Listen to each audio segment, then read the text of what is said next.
음. 자, 우리 1학년 간제중학교 학생 여러분, 반갑습니다.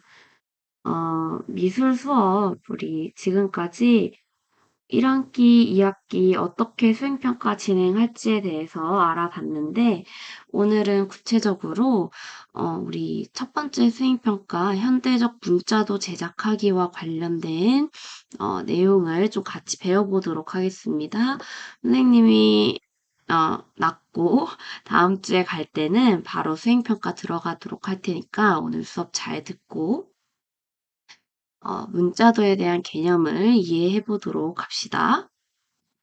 자, 우선 오늘 다 같이 배워볼 내용은 수행평가에 관한 전반적인 설명과 그리고 문자도에 대한 역사적인 이해를 진행해 보도록 하겠습니다. 우선 평가 요소 알고 가야죠. 우리 첫 평가 요소 네 가지 있는데 하나씩 볼게요. 자, 주제의 적합성. 우리 주제가 뭐였죠? 문자의 아름다움. 우리가 가지고 있는 이름을 바탕으로 문자도를 그려보는 건데 이제 자신의 이름을 사용하여 한글인 친구들은 한글 이름을 사용하겠죠. 자신의 이름 한 글자 하냐 두 글자 하냐 물어보던데 두 글자 나눠서 진행할 거예요. 어, 어, 이름이 세 글자인 친구들은 세 글자로 하시고 자신의 이름을 바탕으로 이제 문자도를 표현하는 것이 적합한 과정이 되겠습니다. 다음에 이제 그림을 그릴 때 그 표현력을 보게 될 텐데 좀 창의적인 발상, 그 그림 안에 사용하는 요소들을 얼마나 재밌게 풀어내느냐. 조형 요소와 원리는 뭐 점, 선, 면 이런 것들이 되겠죠. 이렇게 표현하였는가 평가 요소가 되겠고 또 표현 재료와 방법의 활용. 우리 다른 반 친구들이 많이 도와줘서 표현 재료를 좀 많이 준비를 해놨어요. 색연펜, 사인펜, 마카, 다양한 방법을 활용하여, 이제 좀 그림을 잘 표현하였는가 평가 요소가 되겠고, 다음 주부터는 선생님이 돌아다니면서 피드백을 줄 거니까, 네, 수업에 성실히 참여하였는가, 네, 이것도 평가 요소 중 하나가 되겠죠. 자, 봅시다. 그래서 우리 학습 주제는 이거예요. 문자의 아름다움을 느끼고 그 목적에 맞게 활용하여 표현할 수 있다. 우리 수행평가 이번에 잘하게 되면 여기 첫 번째 사항에 해당하는 어, 평가를 받을 수가 있겠죠. 자, 그럼 우리가 이제 본격적으로 문자도라는 수행평가를 진행하는데 그 문자도가 도대체 무엇인가에 대해서 배워볼 수 있을 거예요. 자, 문자도 저번 시간에도 간략히 설명했지만 문자는 글자, 를 대체하는 말이고 그림 도자를 사용해서 글자와 그림이 합쳐진 작품이라고 볼 수 있어요. 자, 이 문자도는 역사적으로 민화라는 영역에 쓰입니다. 자, 민화는 우리 이전에 풍속화 재구성하기 수업하면서 풍속화에 대해서도 배웠었죠. 풍속화와 함께 발전한 것이 민화예요. 자, 조선 후기에 풍속화가 발전된 배경이 뭐라고 선생님한테 설명을 들었었죠? 네. 자, 풍속화 같은 경우에는 당시에 조선 후기에 나라가 굉장히 경제적으로 부흥하면서 서민들의 표현 욕구가 올라가기 시작하고 양반, 그래서 이런 그림 보였었지. 자, 양반, 중인, 서민 등 간에 계층이 엄격하게 구분되지 않았죠. 호적을 팔고 살고 하면서 그 신분 질서가 굉장히 와해됐다고, 그러니까 그 경계가 모호해졌다고 본 이후로부터 서민들도 양반의 문화를 즐기고 회화적인 표현 욕구가 증가되게 되면서 탄생한 미술 양식이에요. 그래서 그 민화, 백성들이 그리는 그림들의 종류에는 문자도, 화훼도, 화조도, 벽사도, 산수화, 책가도라는 부분이 들어가 있고 우리가 이 민화 중에 문자도라는 영역을 배우게 된다고 생각하시면 됩니다.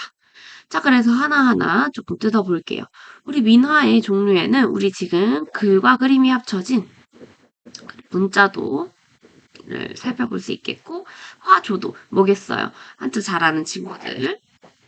꽃화, 꽃이랑, 그리고, 세조, 새. 자, 엄청나게 뛰어난 그림 실력으로 선생님이 또 그림을 그려주고 있습니다. 이런 기회가 흔치 않은데, 어, 귀여운 새가, 귀여운 새가 그려지고 있어요. 좋아, 좋아.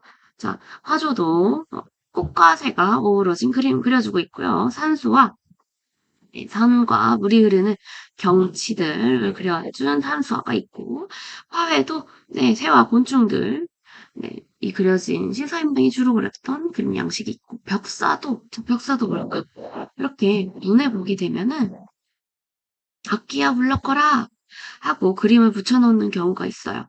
그래서 막 도깨비나 아니면 무서운 호랑이 같은 거를 이렇게 그려놓고 또 엄청난 그림 실력. 자, 어, 잡기들이 들어오지 못하도록 문에서 막아주고 애군을 방지하고 나쁜 역병 같은 걸 물리치는 벽사도 있습니다. 자, 그리고 책가도가 있어요. 책가도는 이 양반들이 학식하고 공부를 너무너무 잘하고 학문에 문해가 깊으니까 이렇게 책장에 책이 쌓여 있는 모습을 그림으로 그린 거예요. 그래서 책과 문방사우, 즉 책과 함께 따라가는 네 가지 벗들이라고 해서 붓과 벼루들, 연적 이런 것들 네 가지 친구들 종이, 벼루, 붓 같은 네 가지 친구들이 있다라고 해서 문방사우들이랑 그리고 이 책장들을 그림으로 그린 것이 책가도고 이런 것들은 이제 드라마에 보면은 이 양화집 여식이 이렇게 앉아 있고 뒤편에 이렇게 병풍으로 쳐져 있는 그림에서 발견할 수 있죠. 여기가 이제 책가도 그림들이 막 그려져 있는 것을 볼 수 있습니다. 자, 그래서 우리 이 민화는 그 요소들이 너무나도 아름답고 빼어나기 때문에 다양하게 박물관에서 굿즈로 만들어진다든지 아니면은 그 이미지 자체가 요즘 현대의 디자인적인 요소를 많이 인정받아서 다양하게 사용하게 되고 있는데 혹시 인천공항을 가보셨나요? 자, 인천공항. 너무 외국인들도 많이 다니고 우리나라 사람들도 해외 출국을 하기 위해서 많이 다니는 곳인데 그곳을 이번에 새 단장을 해서 굉장히 아름답게 꾸며놨는데 우리 그 인천 공항에서 한국적인 미를 찾아볼 수 있는 영상을 하나 같이 보도록 하겠습니다.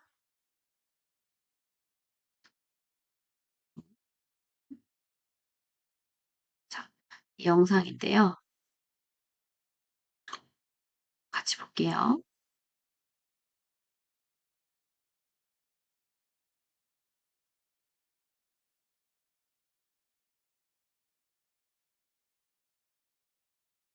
가게로 된 산수와 그리고 보자기들, 채색이 화려한 이런 무늬를 볼 수가 있겠죠. 너무 아름답지 않나요? 자, 그리고 여기서 등장하는 책가도의 모습을 이렇게 입체적으로 나타내서 너무너무 아름답죠. CG 같아, CG. 그리고 한국적인 문양이 들어간 창살,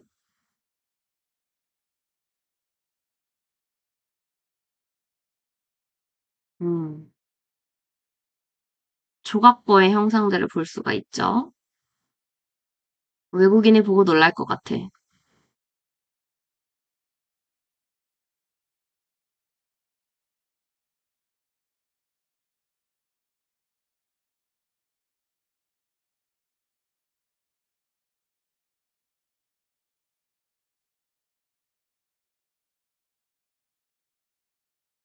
음.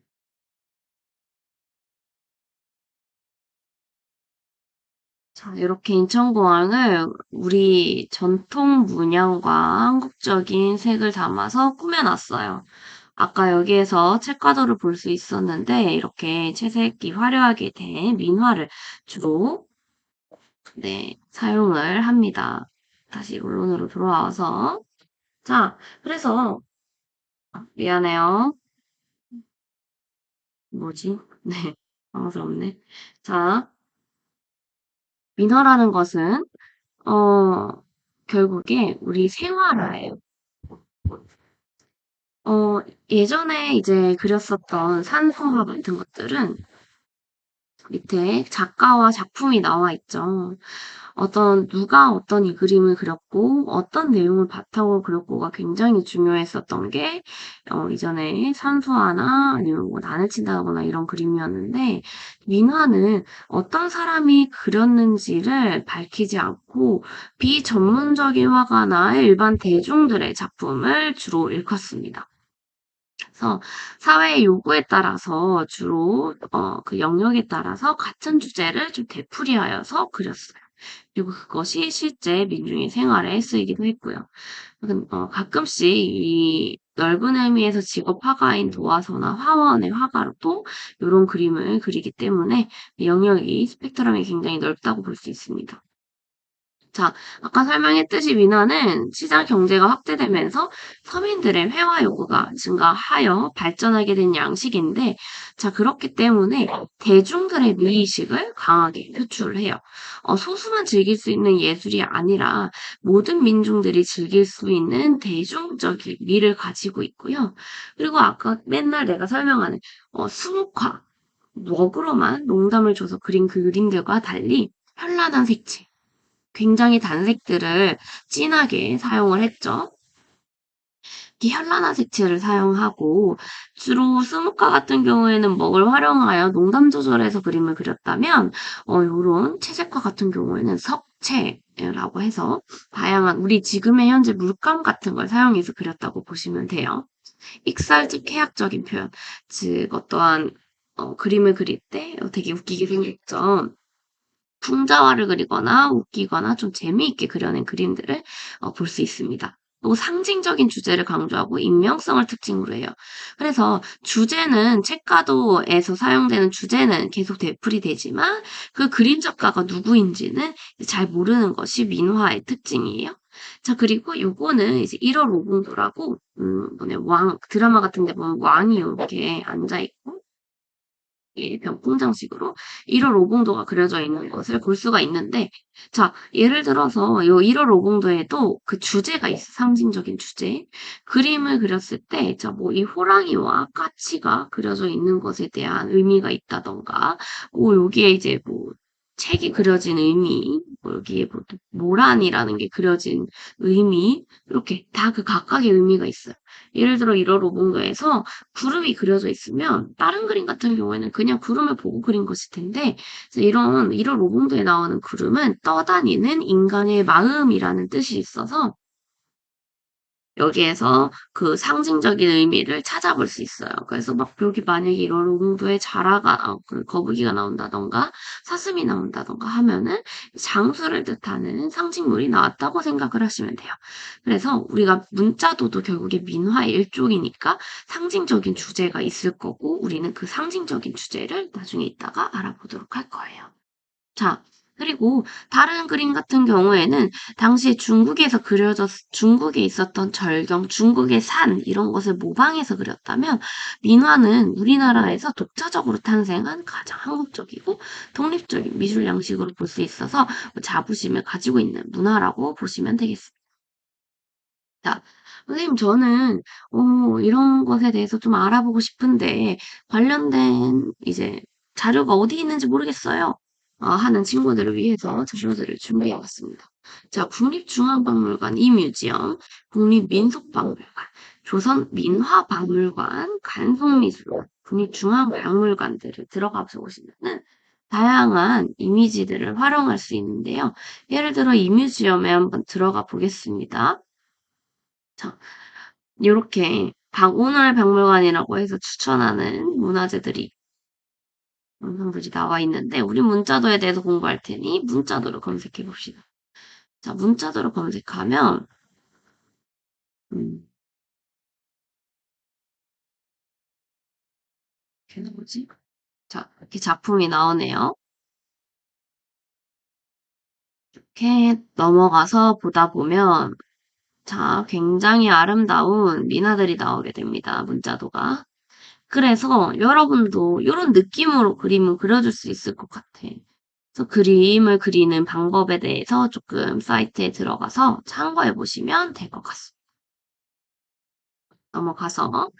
자, 그럼 문자도 우리 민화에 속하는 문자도가 어떠한 구체적인 개념을 가지고 있는지 봅시다. 자, 민화의 특징은 상징물과 상징물이 들어가 있고 화려한 색채로 그림이 그려진 것이라고 방금 설명을 했잖아요. 자, 문자도는 글자의 의미와 관계 있는 고사나 설화 등을 넣어요.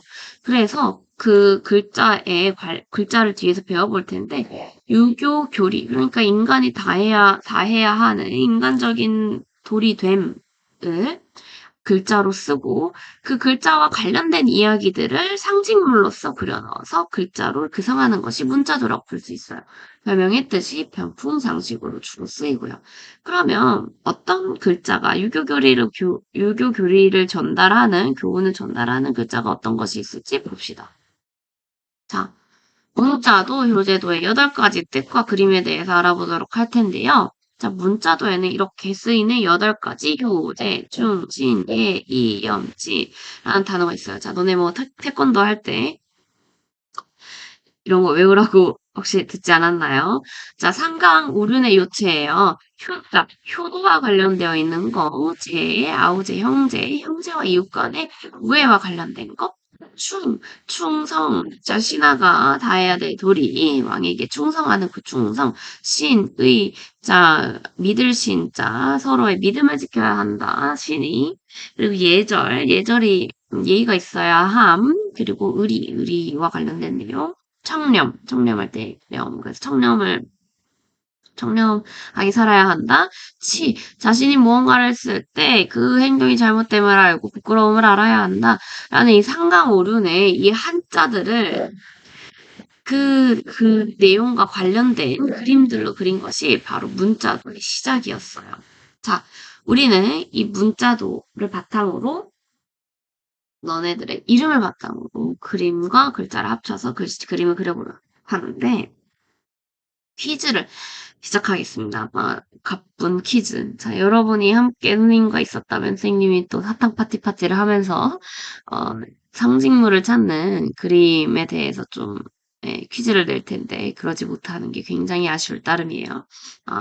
나름 굉장히 열심히 준비했는데 그러지 못했어요. 자, 그림 속의 상징물 찾아봅시다. 첫 번째, 딱 보이는 거. 물고기겠지. 자, 이 물고기가 어떤 물고기인지가 좀 중요하겠는데, 잉어 킹. 자, 잉어를 찾아줄 수 있습니다. 그 다음에, 네, 부채. 부채 딱 보이죠?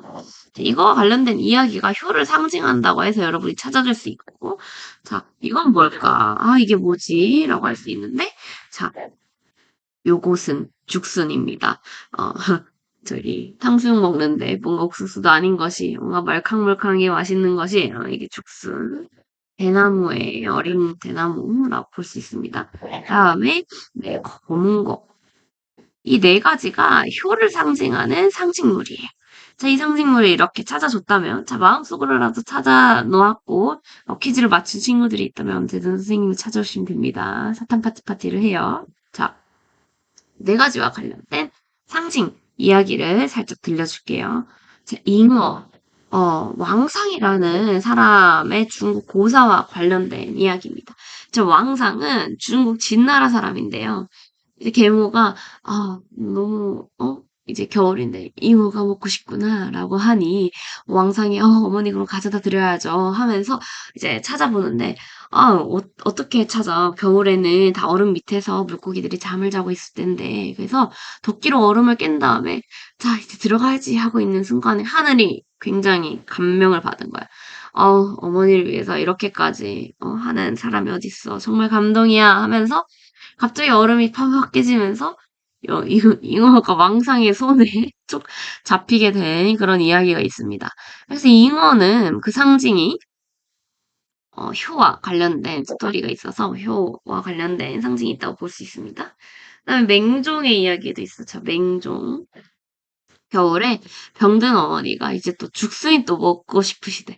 자, 여기 어머니들은 왜 이렇게 맛있는 거 먹고 싶어 하는지 모르겠어. 저 죽순이 먹고 싶대. 죽순 근데, 어떻게 겨울에 찾아? 그 눈 덮인 산자락에서 새싹으로 나기도 어려운데. 그래서 그 죽순을 찾다가 찾지 못해서 엉엉 울고 있는데 또 하늘이 또 감동을 받은 거야. 어떻게 이렇게, 어머니를 위해서 이렇게 일을 할 수 있지? 이렇게 하면서 슬퍼하고 있는 맹종 앞에 죽순이 뾰로롱 하고 맑지 않은 목소리네. 뾰로롱 하고 솟아나온 스토리가 이제 있어요. 그래서 죽순은 효를 상징하는 상징물이 되었다고 합니다. 또 부채, 한나라 사람, 발음하기도 어려워. 항향이라는 사람이 있는데, 이 사람이 부모를 위해서 이부자리를 준비하면서 이제 시원하게 부채질을 하고, 겨울에는 자신의 몸으로 이제 부모님을 따뜻하게 해드렸다라는 말으로 이 부채라는 것이 부모님에게 지극정성으로 부모님을 보필하는 내용의 상징물이 되었다.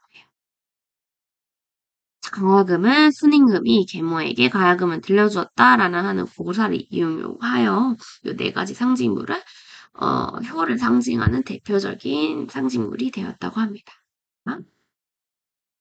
자, 이거는 찾기가 좀 어려울 것 같아서 답을 제시를 했어. 자, 여기 집비둘기 하얀새가 있단 말이야. 자, 요 새가 이제 지금 뭘 하고 있어? 나비 한쪽을 나눠 먹고 있죠. 자, 콩 한쪽도 나눠 먹으라. 라는 내용에서 나아가서 지금 곤충을 나눠 먹고 있는 이 집비둘기 할미새의 이야기를 바탕으로 자, 형제간에 서로 돕고 서로 사랑하는 모습이 이 제자의 상징물이 되었다고 합니다. 자, 그러면 또 우리 다 같이 찾아볼까요? 자, 이번엔 만화. 그림 속의 상징물을 마음속으로 이제 찾아보시고, 뭔가 빨리 찾았다면, 선착순 5명으로 선생님이 찾아오시면 돼요. 그치만 너무 쉬워. 딱 봐도 뭐가 있어.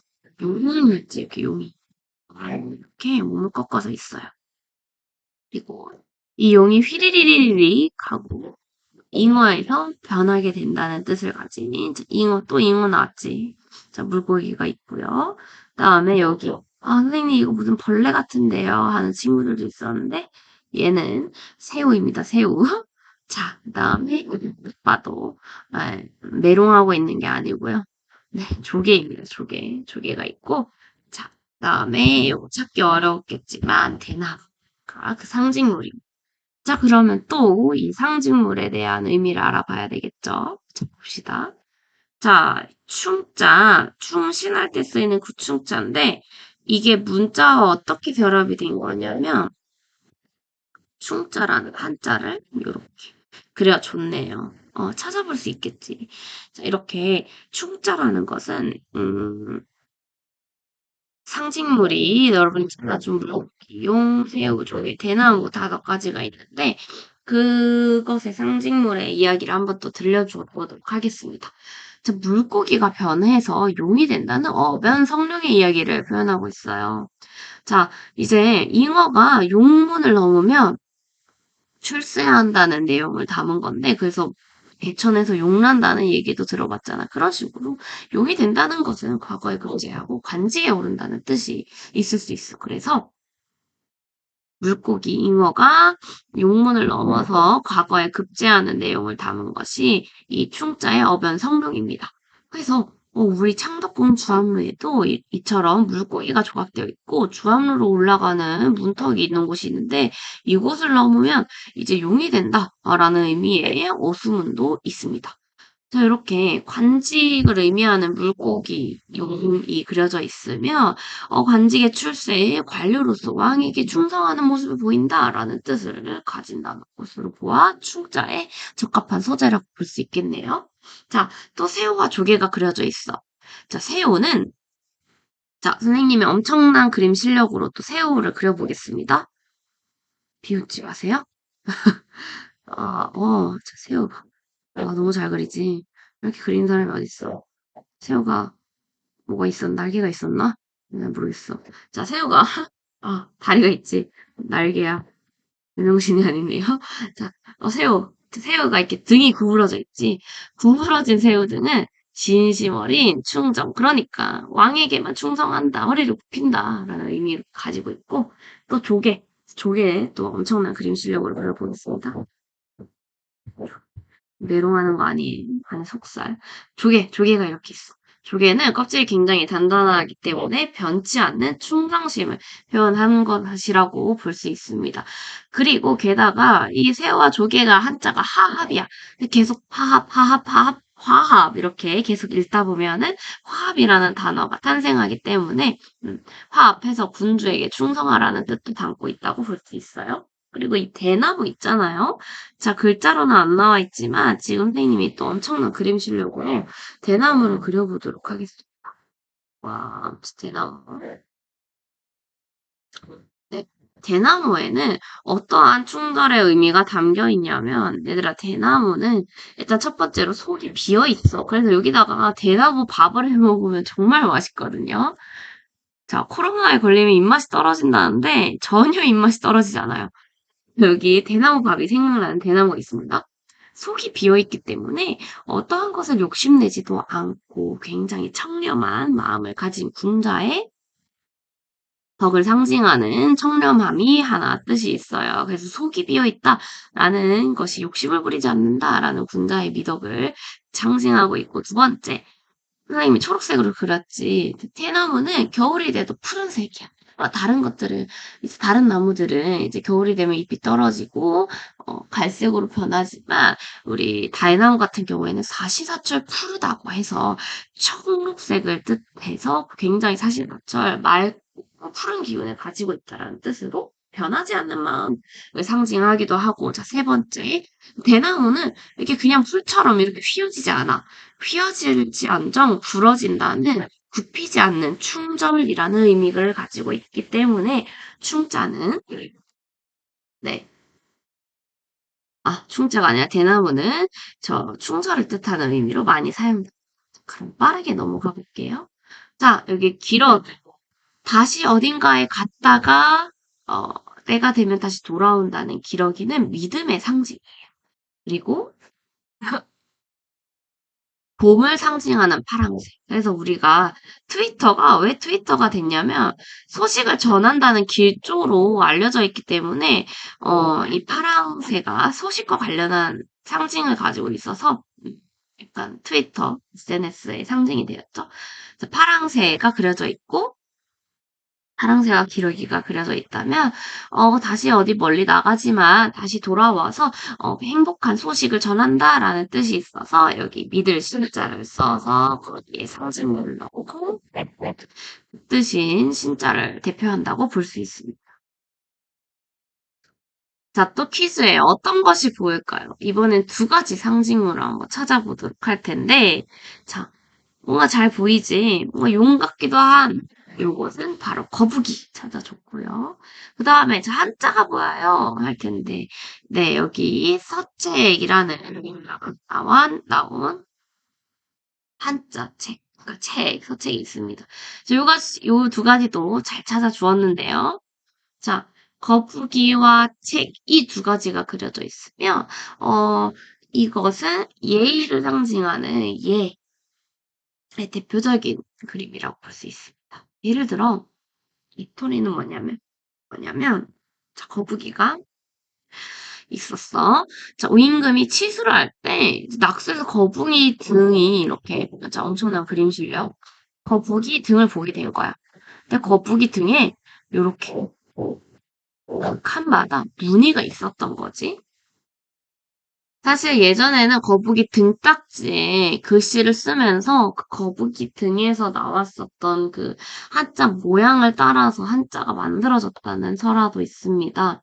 그래서 거북이 등에 있었던 무늬를 보니, 그것이 우리 예의를 지키게 된 8가지 이치였다라고 하면서 그 예의를 지키는 것에 대한 이치를 이 거북이 등딱지에서 보고 만들었다고 하여 거북이와 이 거북이 등딱지를 보고 책을 만들었어요 하는 의미로 거북이와 책이 예의범절을 뜻하는 한자의 대표적인 상징물이 되었다고 합니다.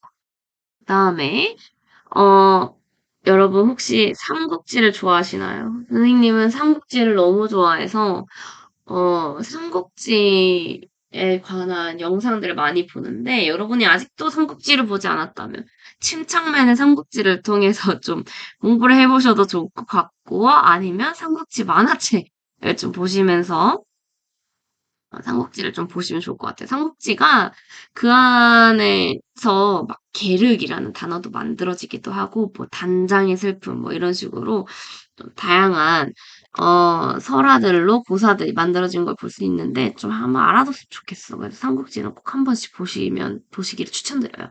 거기서 나온 것이 바로 도원결이야. 유비관우 장비는 알죠? 유비관우 장비가 이렇게 복숭아 나무 아래에서 꽃이 만발하였을 때 우리 이 의형제의 어 인연을 끊지 맙시다 하고 술잔을 기울이면서 약속을 했었어. 형제의 의리를 저버리지 맙시다. 그래서 그것이 도원결의이고 그 복숭아꽃은 삼국지의 도원결의를 상징해서 이제 이 세 사람은 막 삼국지에도 나오는데 막 서로 죽을 때를 막 알아. 그래서 막 병똥별이 떨어지는 걸 보고 막 유비가 아 우리 어, 관우 씨 가셨군요 하면서 자 형제의 의를 갈 때도 한 몸으로 가려고 했었던 그런 게 있는데, 자, 아무튼 이 도원결의를 상징해서 의의를 상징하는 그림으로 여기에 복숭아 꽃이 그려져 있고, 자, 그 다음에 물소리 두 마리는 부부를 상징하여서 부부간에도 서로 이해를 지켜야겠죠. 부부간의 신의와 애정을 상징한다고 볼 수 있습니다. 그래서 이 글자가 어떻게 나타나게 되냐면 여기 이제 의자라는 이 한자에 위에 이렇게 획이 있잖아? 이 획을 물수리로 표현한 것으로 보시면 됩니다. 그 다음에, 또 염자가 있어요. 효제충신 예의염치의 염자. 자, 염자는, 이 청계를 표현한 것이야. 요 한자가. 그래서 청계는 세속에 물들지 않는 천국 같은 곳이지. 자, 그래서 세파에 물들지 않는 청렴한 삶을 살아라 라는 의미로 이렇게 염자가 그려져 있고, 자, 이 염자 속에 요 획에 봉황이 그려졌거나 개가 그려진 경우도 있어요. 봉황은 아무리 배가 고파도 비굴하게 조를 먹지 않기 때문에 굉장히 깨끗한 청개의 새라고 볼 수 있죠. 그래서 그 봉황이 염자를 상징하기도 하고 또 개가 그려져 있는 경우에는 이 개는 염자와 치자에도 함께 쓰이는데 뒷걸음질을 쳐 항상 앞으로 이렇게 나아가기보다는 옆으로 이렇게 꼬끼꼬끼 하면서 걷죠. 군자가 스스로 물러날 줄 아는 것을 뜻하는 것이 바로 염자여서 이 개라는 상징물이 쓰이기도 합니다. 자, 다음은 마지막으로 치자인데요. 자, 치자에는 다양한 상징물이 쓰였어. 뭐 보름달 안에 토끼, 뭐 이런 수양산 이런 것도 어 배기와 숙제의 고사를 표현한 것인데, 자, 결국에 어떤 것이 배기와 숙제의 고사냐면, 당시에 배기와 숙제가 이제 나라를 빼앗기고, 어, 이제 외적들에게 자신의 나라를 빼앗겼지. 근데 그 왕위를 물려받지 않고, 난 이렇게 빼앗긴 나라에서 우리 원래의 임금을 충성하지 않는 것이 굉장히 부끄럽다. 난 그 부끄러움을 안다. 하면서 남에게 왕위를 물려주고 수양산에 들어가서 그 산에 있는 고사리만 캐먹다가 죽었다는 그 고사가 있어요. 그래서 의리와 절개를 지키기 위해 자연과 더불어서 일생을 보낸 것이 그 대표적인 상징물이고, 그래서 아까 염자와 치자에도 쓰인다는 개가 여기에도 들어가 있어요. 자, 이렇게 우리 아까 봉황이 염자에도 들어간다 했잖아. 잘 그렸죠? 봉황, 뭐 이런 식으로 여기에 쓰이는 다양한 상징물들을 활용해서 문자도가 있었고, 자, 그 문자도는 어쨌든 간에 우리가 얘기한 상징물들 다 담고 있다라는 걸 보시면 되겠습니다.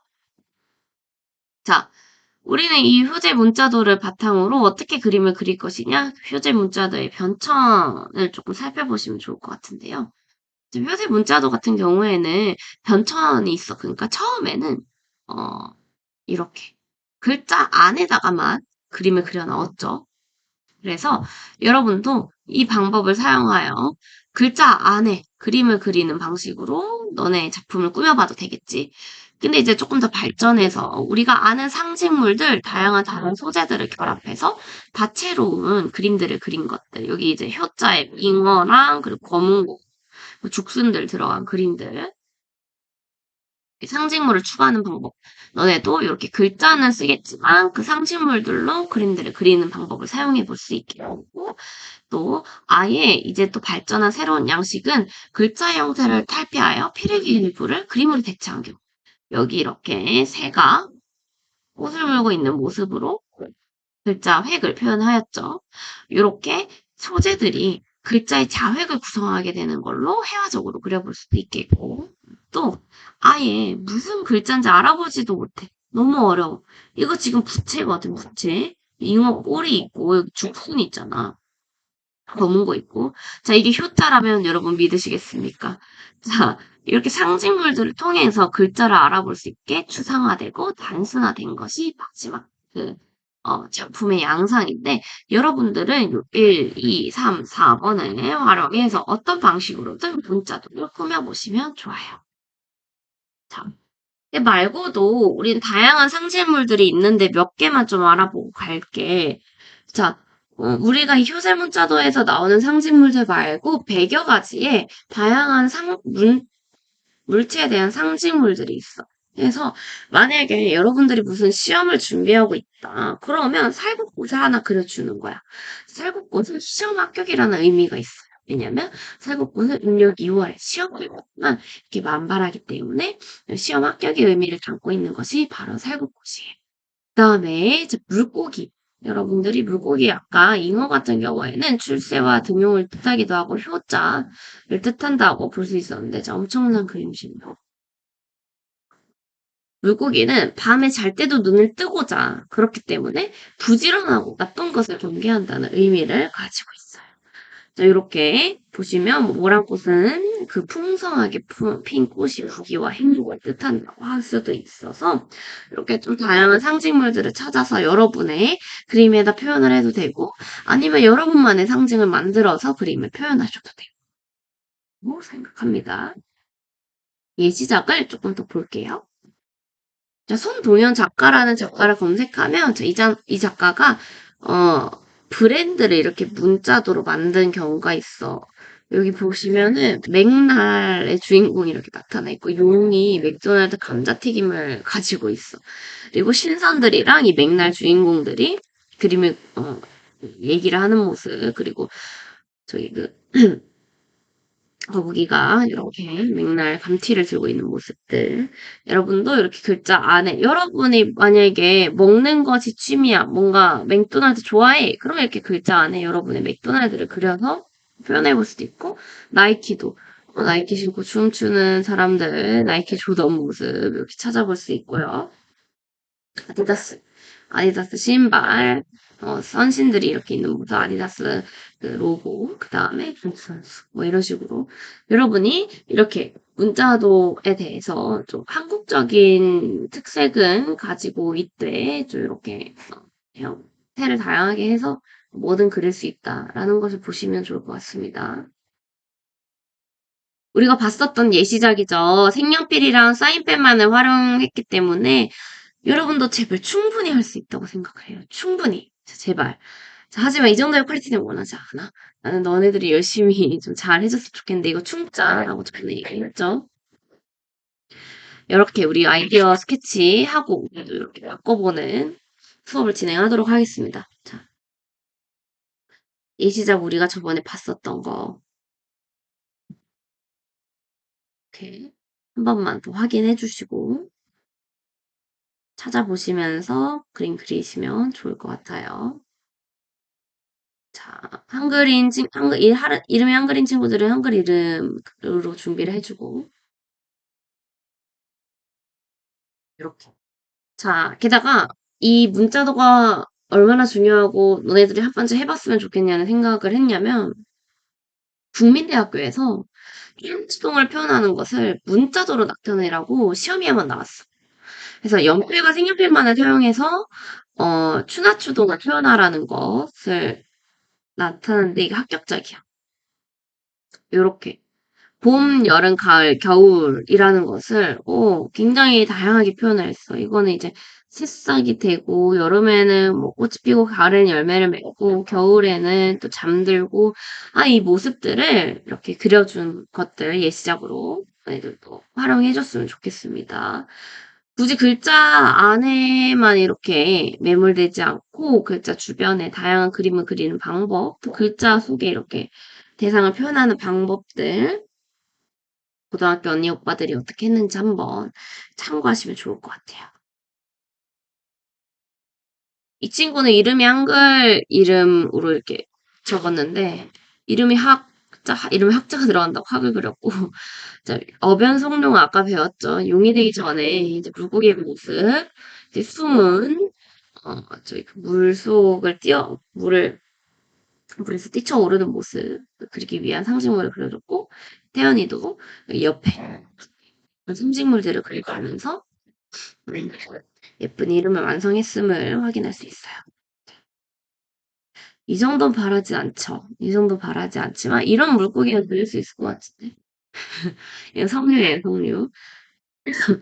난 이 정도면 좋겠어. 자, 할 수 있을 것 같아. 자, 이 정도. 표 문자도 설명하기. 우리도 그 아이디어 스케치란에 똑같이 적을 건데 예를 들어서 이렇게 거북이를 그렸어. 그럼 우리는 이 거북이의 의미를 부여해야겠지. 자, 거북이. 거북이처럼 천천히 다니시며 하고 싶은 것을 하시고 오래오래 장수하시는 것을 바라기 때문에 그렸습니다. 라고 해서 우리도 이렇게 대상을 그리고 그 대상과 관련된 의미를 왜 부여했는지까지 아이디어 스케치란에 기록을 하겠습니다. 자신의 이름이 한글인 친구들은 이렇게 한글 파일에 준비를 해오시고 인쇄를 해오시면 조금 더 쉽게 수행평가를 진행할 수 있으실 거고 한자인 친구들도 굵기가 그렇게 크게 나오진 않겠지만 준비해오면 요 위에 너네가 바탕으로 따라서 그림을 그려서 쉽게 수행평가를 할 수 있겠죠? 이런 식으로 준비해오시면 됩니다. 영상은 스킵을 할게요. 자, 우리 1학년 2학기인데 아무튼 문자더 만들기 아이디어 스케치를 진행을 할 텐데 자, 이 스케치를 주면은 우리 수행평가 항상 종이에다 하고 뒷면에 그 설명을 붙였죠. 그렇게 설명을 붙일 거예요. 자, 어떻게 하실 거냐면 이름의 한자 뜻과 관련된 이미지를 사용할 거.